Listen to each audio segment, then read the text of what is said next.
Começou mais uma belíssima história aqui no canal do Paulinho Boa Pessoa. Que prestígio meu saber que você está do outro lado aí, pronto para escutar mais uma história. Que honra, que satisfação. Olha, tá tudo preparado. A história de hoje é magnífica. Eu tenho certeza que você vai amar, porque ela é especial.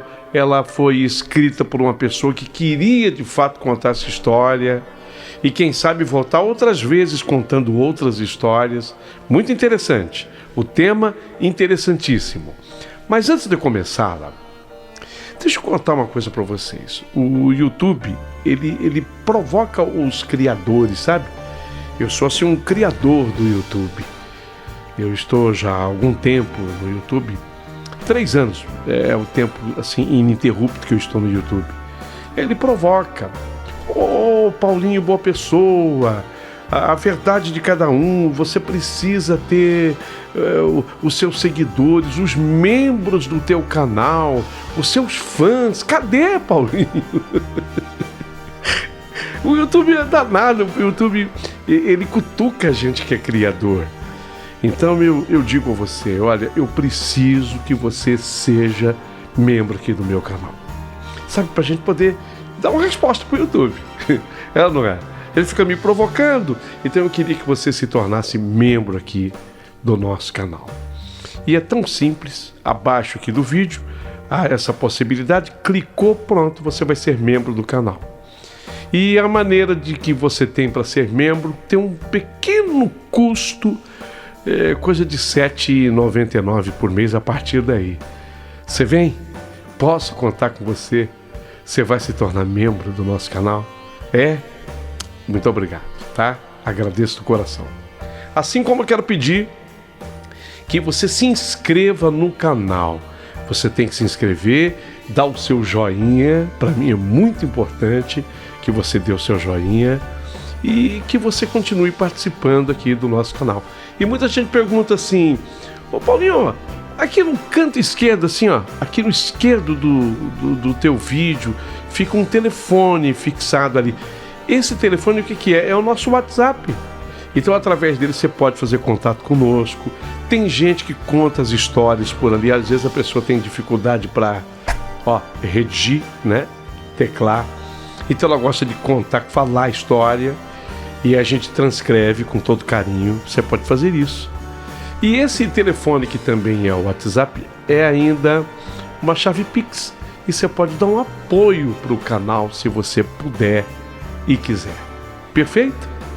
Então, olha, isso posto com todo carinho, vem aí mais uma história fantástica. Prepare o seu coração para as coisas que eu vou contar, porque a história de hoje aqui no canal acabou de começar.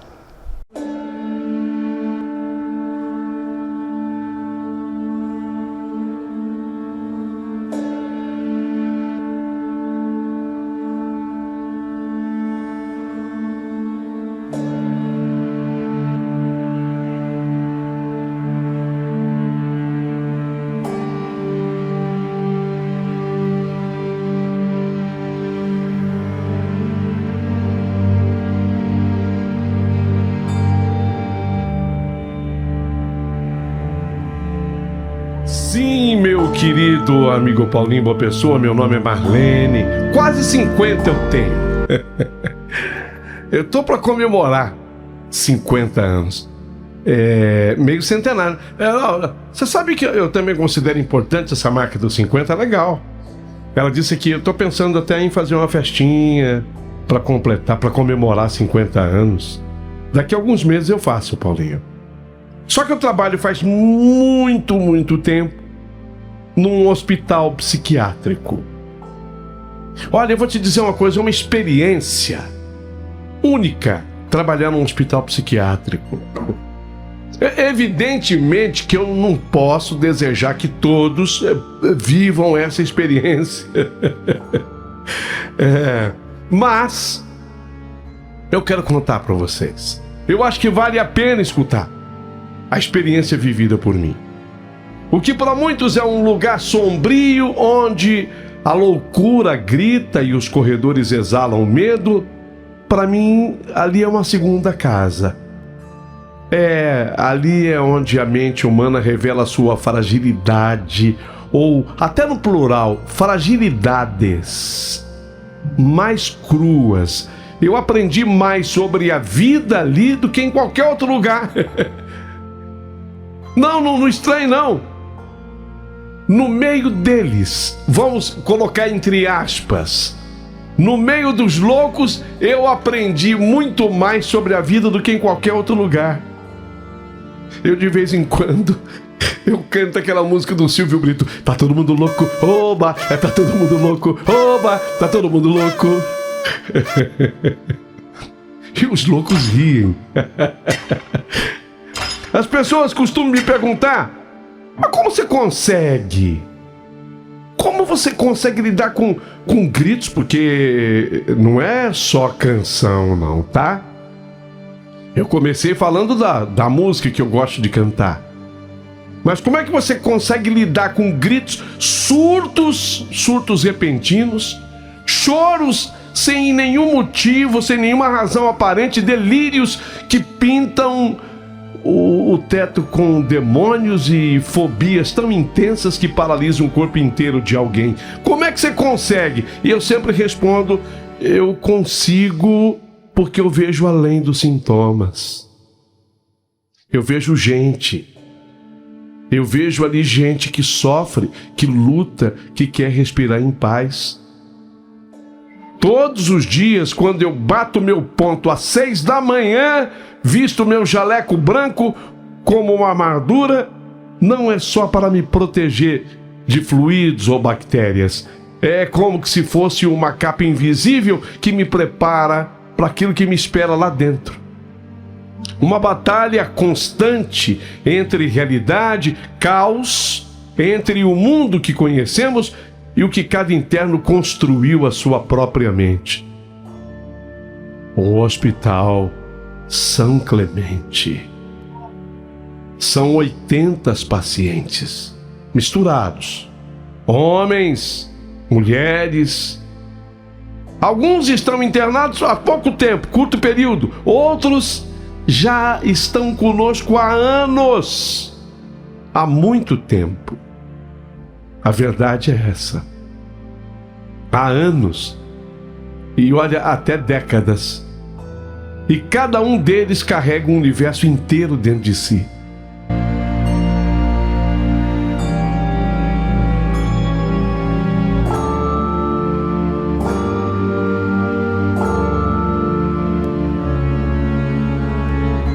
Eu lembro de uma paciente que marcou profundamente. A Beatriz. A Bia. Só que ela não gostava que ninguém chamasse ela de Bia, não. É Dona Lili. Mas alguém fala assim, mas o que tem a ver a Dona Lili com Beatriz? Dona Lili, eu sou a Dona Lili. 63 anos. Ela era diagnosticada como esquizofrênica, esquizofrenia paranoide. Beatriz, a Dona Lili. Ela queria ser chamada assim e nós chamávamos Dona Lili. Falava com pessoas que ninguém via e ouvia vozes que a mandavam fazer coisas que ela não queria. Eu não vou fazer isso agora, não, senhora. Eu não vou fazer isso agora. A pessoa nem merece que eu faça isso. Dona Lili era agressiva. Ao contrário, ela não era agressiva. Ela era doce quando estava bem medicada. Mas nos surtos, o medo que tomava conta dela era tamanho que seus olhos pareciam saltar da face. Sabe quando os olhos ficam esbugalhados? certa tarde eu fui chamado às pressas até o quarto 23. Marlene, vem rápido aqui! A dona Lili, ela tá trancada no banheiro e gritando com alguém, avisou o técnico Tiago com o rosto tenso. Eu corri até lá. Os gritos eram agudos, como se ela estivesse sendo atacada. Dona Lili, a Marlene, abre aqui a porta. Ô, Dona Lili, abre a porta aqui pra mim, Dona Lili, vamos conversar. Dona Lili, aí eu fui diminuindo, falando mais suavemente. Dona Lili, abre a porta, é a Marlene, nós precisamos conversar. Fica longe, Marlene! Eles estão aqui! Eles colocaram fogo nas minhas mãos, Marlene! Ela gritava, sua voz tremendo como uma folha ao vento. E respirei fundo, senti meu coração acelerar. Isso acontecia com certa frequência, mas nunca era fácil. Cada surto dela era uma batalha, e eu precisava ser um porto seguro em meio às tempestades. Eu tô aqui, Dona Lili, com um balde de água fria, minha flor. Eu quero apagar esse fogo, Dona Lili. Se você abrir, eu apago esse fogo com carinho, tá bom? Você confia em mim? Confia? Dona Lili, confia em mim? A minha voz saía suave como um sussurro em um dia de tempestade. Houve um silêncio breve e angustiante. O estalo da maçaneta girando parecia um sinal de esperança. A porta se abriu lentamente, revelando a Dona Lili num estado de desespero absoluto. Ela estava suando, tremendo, os olhos arregalados mesmo, esbugalhados mesmo, e as mãos espalmadas para mim, como se estivessem em chamas invisíveis.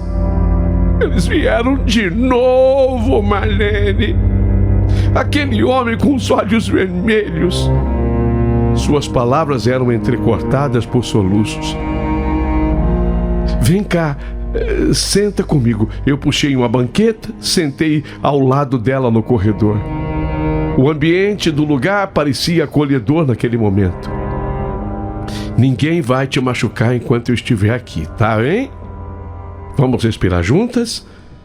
Isso, Dona Lili.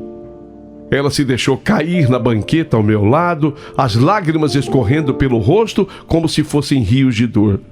Eu segurei suas mãos delicadas entre as minhas e comecei a soprar nelas suavemente. Tá passando? Passando? Pronto, vou apagar aqui o último foguinho que tá aqui ainda. Olha pra mim, Dona Lili. Pedi com firmeza e ternura. Pronto. Essa mão tá totalmente com o fogo apagado, Dona Lili. Agora nós estamos seguras. Você acredita em mim? Ela me olhou com um misto de medo e esperança. O silêncio pesava entre nós, até que finalmente ela murmurou: eu acredito, Marlene, no você. Eu acredito. E com o tempo ela foi se acalmando, as respirações ofegantes foram se tornando mais lentas e controladas.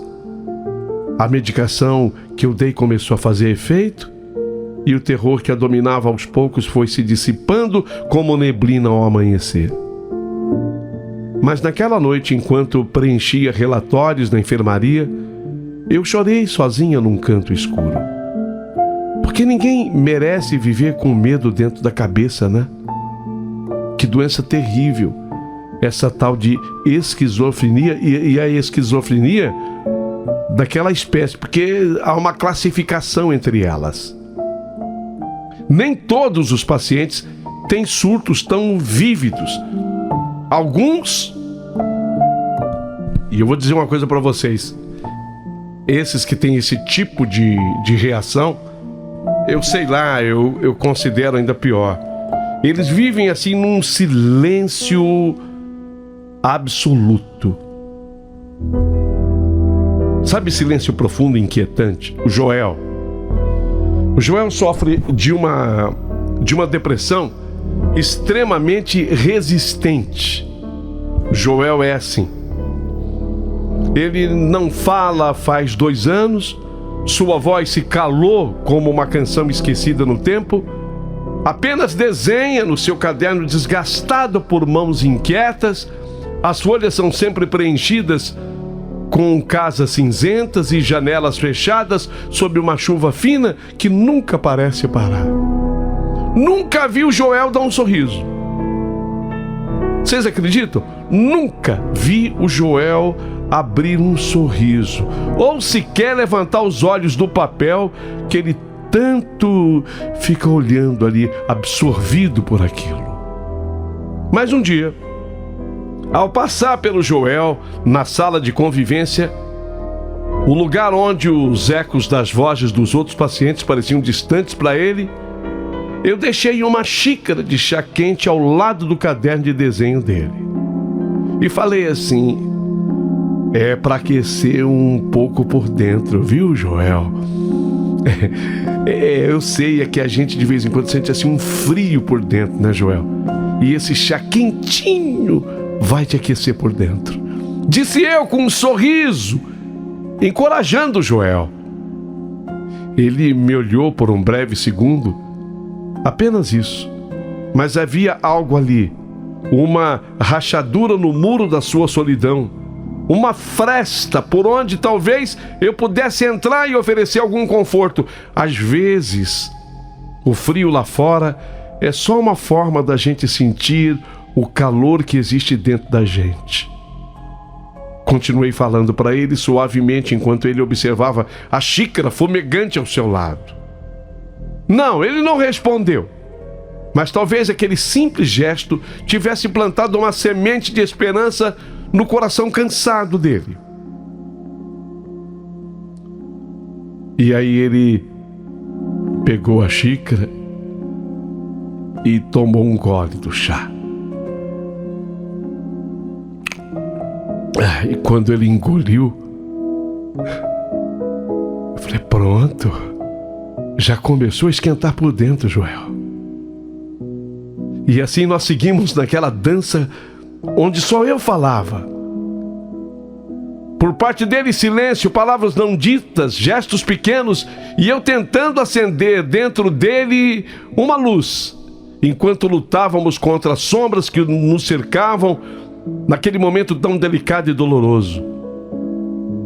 Ao final de tudo, ele me olhou, ainda não sorriu, mas me olhou como quem dissesse: valeu, obrigado pela xícara de chá.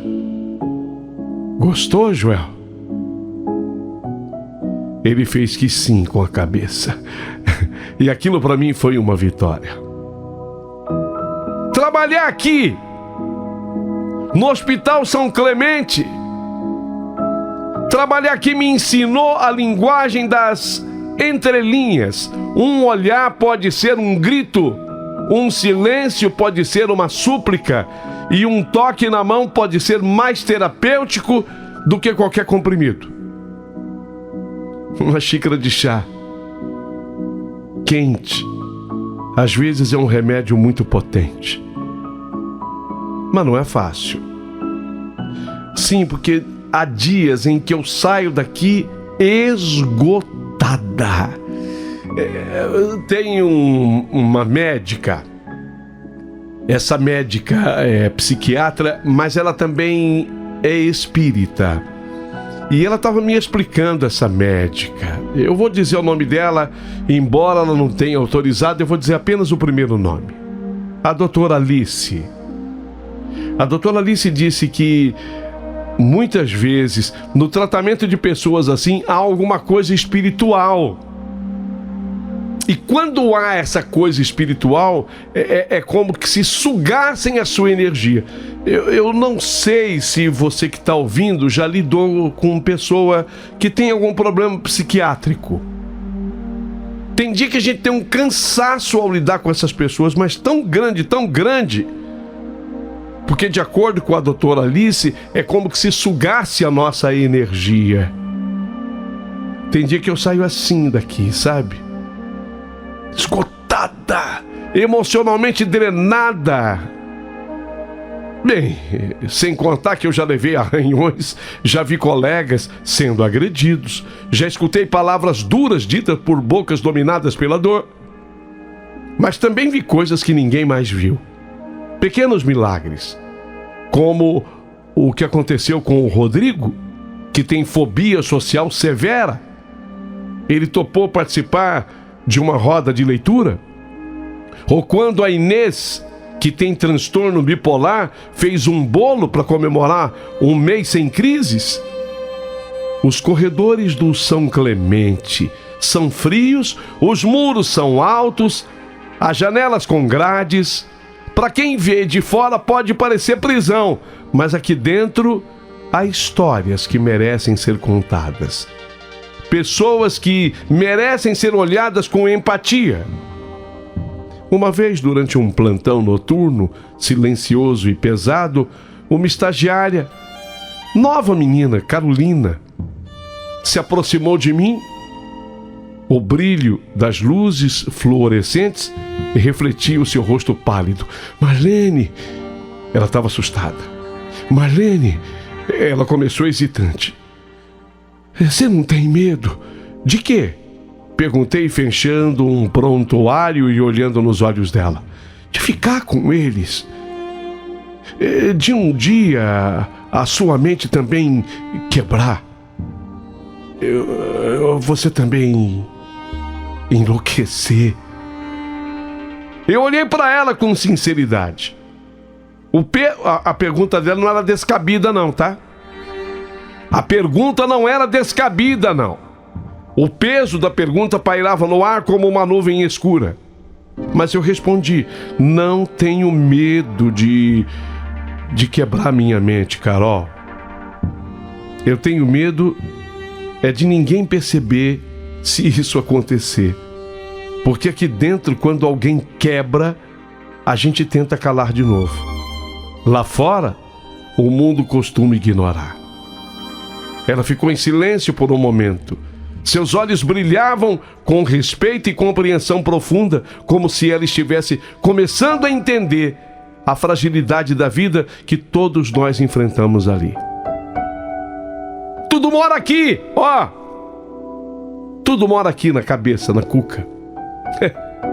E a linha é tênue demais da normalidade e a anormalidade. É por isso que a gente diz que de médico e louco todo mundo tem um pouco. Porque a linha é muito tênue. Muito tênue. É verdade. É muito verdade. E por mais que a gente aprenda a conviver com a dor, ela nunca desaparece por completo. O senhor Hugo, vou falar dele, 71 anos, chegou aqui no São Clemente. Alto, magro, cabelos brancos, bem penteados e um olhar que parecia sempre perdido no tempo. Viúvo, havia pouco mais de 2 anos. Foi internado após uma tentativa. Mas bastava estar 5 minutos ao lado dele para entender que o que havia em seu peito era mais do que tristeza. Era ausência. A ausência de sentido, de propósito, de vontade de continuar. Senhor Hugo raramente falava, e quando fazia, era com uma voz mansa, quase sussurrada. O chá daqui é gostoso, não é ruim não. Mas a minha esposa fazia um chá de camomila com cravo que ninguém consegue fazer. O daqui não tem gosto assim de nada. Mas não é ruim, mas sabe? Ele dizia isso olhando fixamente para a xícara, como se buscasse ali a resposta para suas perguntas não feitas. E o senhor tem filho, seu Hugo? Eu perguntei numa tentativa de conexão com ele, um diálogo. Eu tenho um, mas ele mora longe. Respondeu ele sem desviar o olhar. A gente não se fala mais. Depois disso, ele não disse mais nada. Apenas terminou o chá, saiu andando devagar até o pátio. Fiquei observando aquele homem que parecia já ter partido mesmo antes de partir, sabe? Eu não sei se vocês me entendem. Durante semanas fizemos o possível para ajudar o Sr. Hugo. A equipe médica ajustou sua medicação, incluiu o Hugo nas sessões de grupo. Ele chegou até a participar de uma oficina de música uma vez. Para nossa surpresa coletiva, tocou um pouco de violão na sala comum onde os outros pacientes ficavam também reunidos. Pegou o violão e tocou. A melodia era lenta e triste. Depois soubemos ser a música preferida da esposa dele. No final da apresentação improvisada, ele deixou o violão sobre o colo e murmurou: ela gostava tanto quando eu tocava essa música para ela. Eu fiz serenata para ela com essa música. Quando eu vi ele falando assim, eu fiquei imaginando, sabe? A serenata, a alegria dela, a juventude dele, a felicidade dele, e agora aquele farrapo de homem ali. Eu fui tocada, fui. Porque quem trabalha aqui no São Clemente também tem emoção, também tem lágrima. Naquele momento eu precisei sair e respirar no pátio. E não deu para segurar as lágrimas, porque lá fora eu chorei. Porque eu pensei, o seu Hugo, ele é romântico. O seu Hugo, ele tem amor. Ele tem amor no coração. Um amor que não pode ser doado mais, que não pode ser manifestado mais. E aí veio a manhã do dia 14 de outubro. Terça-feira nublada, fria. Quando eu cheguei às 6 horas da manhã, como sempre, peguei meu crachá com mãos trêmulas, cumprimentei a recepcionista antes de seguir direto para o posto de enfermagem. A técnica da noite anterior, Patrícia, me chamou num canto com expressão preocupada. Marlene, tem algo estranho. O Sr. Hugo não apareceu para o café. E a porta do quarto dele está trancada por dentro. Meu estômago se revirou na hora. Lembrei do violão e da música que ele tocou e que ele disse que fez a serenata para a mulher. Sabia da tendência dele, a doença psíquica e a sua tendência. Uma sensação horrível me invadiu como um pressentimento sombrio. Vamos lá dar uma olhada? Vamos verificar. Eu respondi rapidamente enquanto eu pegava a chave reserva e caminhava apressadamente até o quarto número 12. Primeiro bati a porta com força. Seu Hugo, era uma obrigação minha. Primeiro bater ali. Seu Hugo.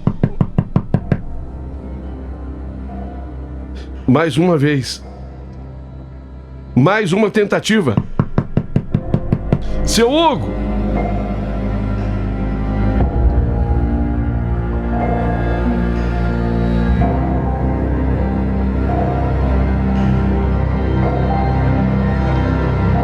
Como ele não me atendia, eu passei a chave na porta e abri. Girei a chave nervosamente. O mundo parou por alguns segundos diante da cena horrenda à minha frente. Lá estava o seu Hugo. Eu não gosto nem de dizer, mas lá estava o seu Hugo enforcado com um lençol, pendurado na estrutura de ferro da janela. A cadeira tombada no chão. Ao lado dele, aquela cadeira contava sua história silenciosa. Soltei um grito que ecoou pelos corredores brancos e frios do hospital psiquiátrico. O som parecia se perder nas paredes, mas eu sabia que ele reverberava na mente de todos nós. Eu e a Patrícia corremos e cortamos o lençol do pescoço do seu Hugo. Tentamos reanimá-lo, mas ele estava rígido, pálido, morto. Sentei no chão ao lado do corpo. A luz do dia filtrava-se pela janela, criando sombras estranhas que dançavam ao nosso redor. Meus olhos ardiam de lágrimas, lágrimas não derramadas. A minha garganta estava trancada, como se um nó invisível me impedisse de respirar. Senti culpa, raiva, impotência e falei, como se eu falasse com um Hugo vivo. Desculpa, seu Hugo. Desculpa. Desculpa, seu Hugo. A minha amiga olhou assustada para mim, a Patrícia. Segurei a mão fria dele, a pele dele era como papel, tão fina que eu temia qualquer toque que pudesse desintegrá-lo. A Patrícia sai correndo dali, vai avisar a direção acionada, a família. Tive que fazer relatórios, seguir procedimentos e protocolos que pareciam vazios diante da dor que eu sentia. Mas nada daquilo preenchia o buraco que ficou em mim depois daquele dia fatídico.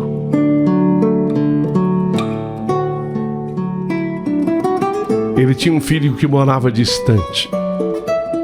E morava longe mesmo, na Inglaterra. Não veio. Mandou de lá a única coisa que ele achava que resolvia o problema do pai: o dinheiro. Ele mandou o dinheiro para que os funerais acontecessem. Eu dei um enterro digno para o seu Hugo. Reuni quem eu podia reunir para que nós pudéssemos enterrá-lo de maneira digna. Nos dias seguintes, os pacientes sentiram a ausência do Sr. Hugo. O ambiente ficou carregado de uma tristeza palpável. Joel deixou de desenhar por quase uma semana. Ele costumava passar horas criando mundos coloridos em suas folhas em branco, mas agora seus lápis estavam guardados em silêncio. Ele não vai mais voltar, perguntou Joel ou afirmou?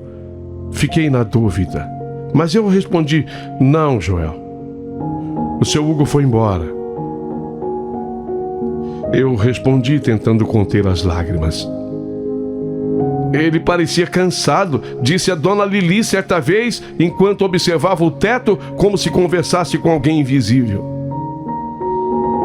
Eu podia ver sua mente viajando para longe, talvez buscando consolo em lembranças passadas. É verdade, eu murmurei. Mas agora, pelo menos, o seu Hugo está livre da dor. Até hoje, me pego pensando se eu poderia ter feito alguma coisa a mais por ele. A psiquiatra disse que não. Se ele não tivesse feito aquilo ali, teria feito em qualquer lugar assim que a chance aparecesse. É uma doença. Por isso, fica aqui o alerta.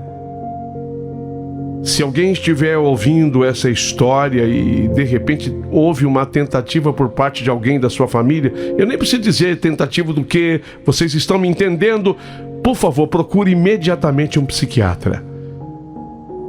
Isso é uma doença e ela pode ser cuidada e tratada. E morte pode ser evitada. Sim, mas fiquei pensando, se eu tivesse sentado mais vezes com ele no banquinho do jardim, e se eu tivesse perguntado mais sobre a sua vida, e se eu quisesse saber mais desse filho dele que foi embora para a Inglaterra? Ele pede, olha a vida do seu Hugo. apaixonado pela mulher, teve esse filho foi morar na Inglaterra. Ele fica sozinho com a mulher morre, acabou a vida dele. Mas a verdade é que a gente aprende na marra, no São Clemente. E a gente aprende que nem sempre o amor, o cuidado e os remédios bastam. Às vezes a dor do outro é tão profunda que nada penetra. Vai saber o que se passava pelo coração de seu Hugo. Pela mente a psiquiatra imagina. Mas e o coração do seu Hugo? Qual era a perspectiva de vida? A mulher que ele amava e para quem fazia serenata morreu. O filho já tinha se mudado para a Inglaterra e nem contato tinha mais, praticamente. O quarto 12 ficou vazio por um tempo interminável. Depois passou a ser usado de novo por outro paciente com a sua própria carga de histórias e dores, mas eu nunca mais entrei lá sem sentir um frio na espinha. Era como que se uma parte do Sr. Hugo ainda estivesse ali. Um eco da dor dele ressoando nas paredes brancas e frias. Eu não sei se de tanto eu pensar...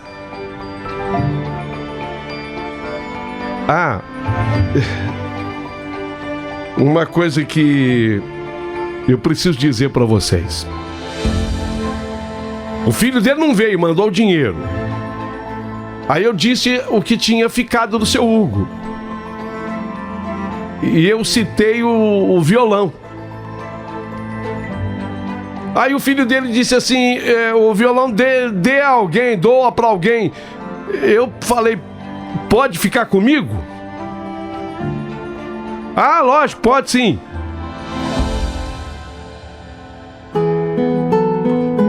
Eu fiquei com o violão do seu Hugo. Eu levei o violão do seu Hugo para casa.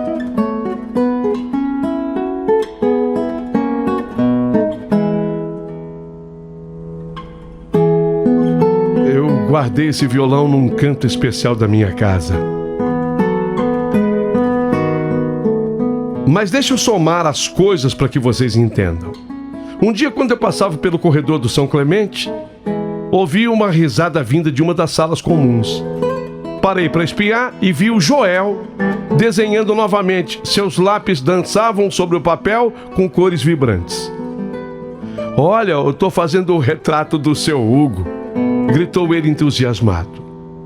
Sorrindo por dentro, mas com o coração apertado, eu respondi para ele. Ele adoraria isso, Joel. Você sempre foi muito bom em capturar as almas das pessoas nos seus desenhos. E ele fez o desenho. Você sabe que ficou parecido com o seu Hugo? Eu não sei se foi de tanto eu olhar para aquele desenho. E aí que eu junto as coisas. Naquela fim de tarde, eu saí do hospital, fui para casa e estava muito cansada, sabe? Eu tinha feito um plantão longo, eu comi alguma coisa e me deitei. E quando eu me deitei, eu não havia dormido ainda. Por incrível que possa parecer. O violão do seu Hugo fica assim, num canto do meu quarto. Eu escutei. Antes de eu dormir, o violão dele sendo dedilhado. Assim. Sabe quando o violão é tocado e aquela música me veio à cabeça? A mesma que ele havia tocado para a mulher dele. Que ele disse e revelou a mim, com a qual ele havia feito uma serenata.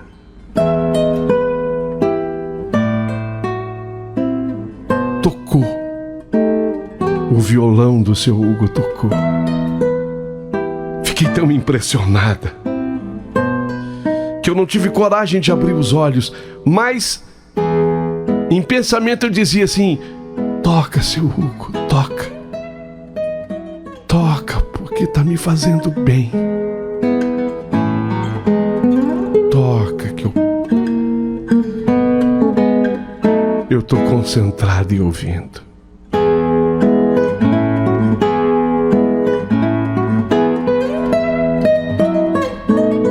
O violão parecia conversar comigo.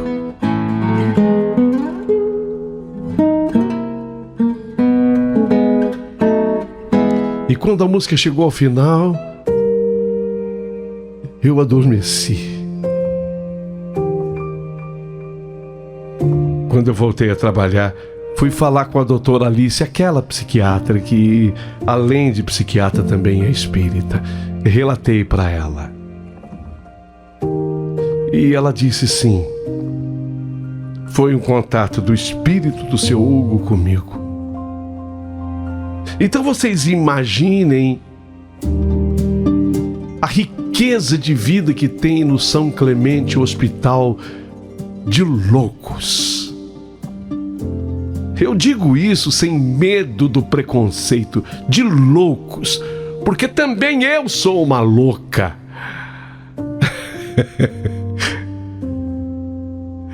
Aconteceu porque eu contei sobre o violão do seu Hugo tocando.